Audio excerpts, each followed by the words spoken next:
जय Hind to all my respected aspirants on behalf of Kuvela classes में आप सभी का स्वागत करता हूं। तो देखिए, ये जो वीडियो है इसमें आपके साथ हम जो वेरी इंपॉर्टेंट क्वेश्चंस हैं उसको डिस्कस करेंगे और उसके बारे में थोड़ा बहुत डिस्कशन भी होगा, राइट। तो आइए शुरू करते हैं। तो पहला क्वेश्चन है, when was the constituent assembly of India formed, right. ज्यादातर एस्पिरेंट्स इसमें कॉन्स्टिट्यूशन कह देते हैं, आपने कॉन्स्टिट्यूएंट असेंबली बोलना है, ठीक है। तो ये कब बनी? तो जैसा कि मैं पहले बता चुका हूं आपको कि अगर हम देखें जो संविधान सभा है उसकी जो प्रथम बैठक हुई थी वो 9 दिसंबर 1946 को हुई थी। 9 दिसंबर 1946, राइट। तो यही से हमें पता चलता है कि जो संविधान सभा बनी थी वो बनी थी 1946 को। तो right answer is option C. तो यहां से हमें पता चलता है जो राइट आंसर है वो है 1946, राइट। आगे देखते हैं, Who was the chairman of the drafting committee of the Indian Constitution? इनमें से कौन है जो अध्यक्ष बना ड्राफ्टिंग समिति का? देखिए, ड्राफ्टिंग क्या होता है?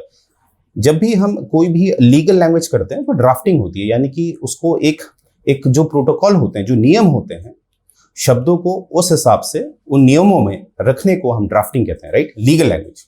तो इसकी अध्यक्षता किसने करी थी? आप सभी जानते हैं कि उस समय जिनके पास सबसे ज्यादा ज्ञान हुआ करता था लीगल लैंग्वेज का वो थे B.R. अम्बेडकर। तो ड्राफ्टिंग समिति के जो अध्यक्ष थे वो थे late mister B.R. Ambedkar, right. So the right answer is B.R. Ambedkar. और जो ड्राफ्टिंग कमिटी है उसके जितने भी सदस्य हैं उसके नाम आपको पता होने चाहिए। और एक डेटा और है आपके लिए, जो आर्टिकल 370 है जिसको वर्तमान में जो कि इनएक्टिव फॉर्म में है, हालांकि वो अभी भी हमारे संविधान में है, जो कि आर्टिकल 370 है, उसकी ड्राफ्टिंग B.R. अम्बेडकर साहब ने नहीं करी थी।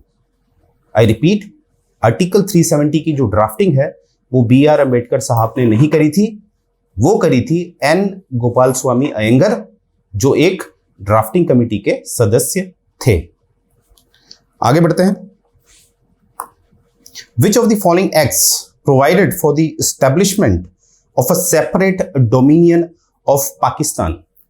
देखिए, यहां पर देखिएगा, जब भारत को आजादी मिली थी 15 अगस्त 1947 को, तो ये जो आजादी मिली थी उससे एक दिन पूर्व पाकिस्तान को भी आजादी मिली थी।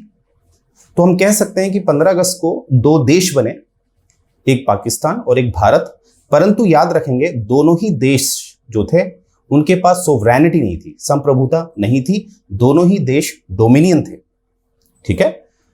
अब डोमिनियन का क्या मतलब हुआ? डोमिनियन का मतलब हुआ कि अभी भी कहीं ना कहीं उनको एक मार्गदर्शन की जरूरत थी, जो ब्रिटेन में जो क्राउन है उसकी, क्योंकि दोनों ही देशों के पास अपना संविधान अभी नहीं था, राइट।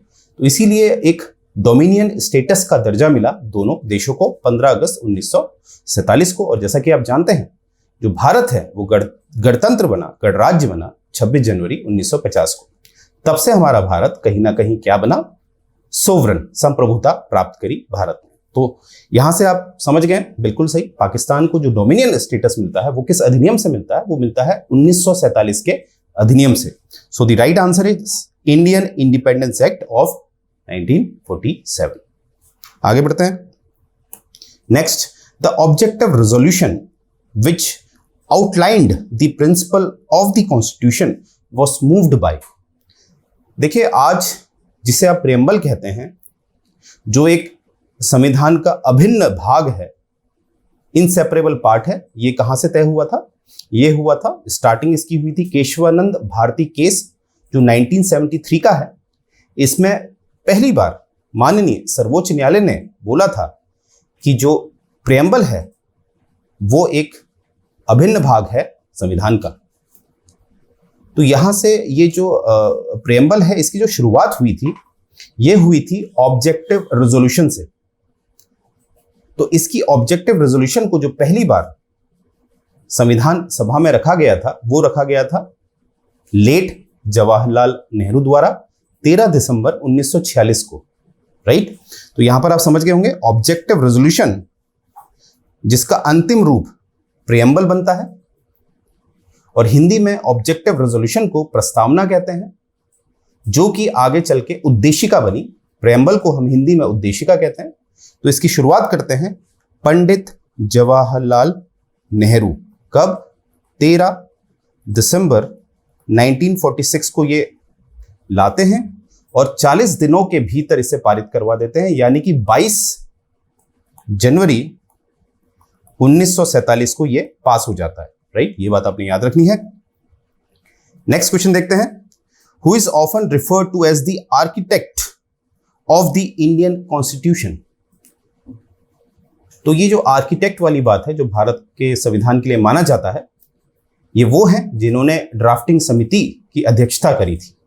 तो जो राइट आंसर है, आप सही समझ रहे हैं, वो राइट आंसर है B R Ambedkar sahab. So the right answer is B R Ambedkar. इनको एक नाम से और जाना जाता है, मॉडर्न मनु। तो इतने जो क्वेश्चन है, डेली हम हर विषय से आपके समक्ष 5-5 क्वेश्चन लाएंगे, जिससे आपकी तैयारी और बेहतर हो पाए। तो मुझे उम्मीद है ये लेक्चर आपको पसंद आया होगा।